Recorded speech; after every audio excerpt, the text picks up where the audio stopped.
சென்னை திருவொற்றியூரில் மனைவியை கத்தியால் குத்தி கொலை செய்துவிட்டு கழுத்தை அறுத்துக் கொண்டு தற்கொலைக்கு முயன்ற கணவனுக்கு சிகிச்சை அளிக்கப்பட்டு வருகிறது.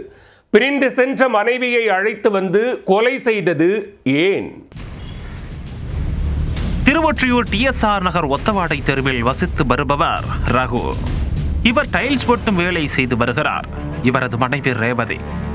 இவர்களுக்கு திருமணமாகி 16 வருடங்கள் கடந்த நிலையில் 2 பிள்ளைகளும் உள்ளனர். மதுவுக்கு அடிமையான ரகு தினமும் போதையில் வீட்டுக்கு வந்து மனைவி மற்றும் பிள்ளைகளிடம் தகராறு செய்வதை வழக்கமாக வைத்திருந்துள்ளார். கணவரால் பல கஷ்டங்களை அனுபவித்த ரேவதி அவரை பிரிந்து 2 குழந்தைகளோடு தனது தாய் வீட்டுக்கே சென்று விட்டார்.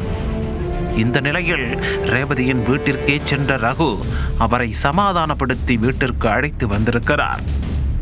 பின்னர் தனது 2 குழந்தைகளையும் பக்கத்து தெருவில் உள்ள உறவினர் வீட்டிற்கு அனுப்பி வைத்த ரகு வீட்டு கதவை உள்பக்கமாக பூட்டியிருக்கிறார். வீட்டிற்குள் ரகுவும் ரேவதியும் மட்டுமே இருந்த நிலையில் வீட்டில் ஏற்கனவே தயாராக வைத்திருந்த கத்தியை எடுத்து ரேவதியின் வயிறு, கழுத்து என பல இடங்களில் சரமாரியாக குத்தியிருக்கிறார். ரேவதியின் அலறல் சத்தம் கேட்டு அருகே இருந்தவர்கள் ஓடி வந்து கதவை தட்டி இருக்கின்றனர். ஆனால் ரகு கதவை திறக்கவில்லை.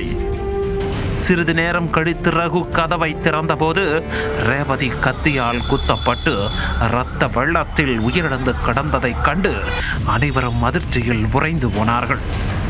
அப்போது ரகு தன் கையில் வைத்திருந்த கத்தியால் தன்னுடைய கழுத்தை அறுத்துக் கொண்டு தற்கொலை செய்து கொள்ள முயற்சித்திருக்கிறார். ஆனால் அருகே இருந்தவர்கள் அவரை மீட்டு ஸ்டான்லி அரசு மருத்துவமனைக்கு அனுப்பி வைத்தனர். இந்த நிலையில் அவருக்கு போலீஸ் பாதுகாப்புடன் தீவிர சிகிச்சை அளிக்கப்பட்டு வருகிறது.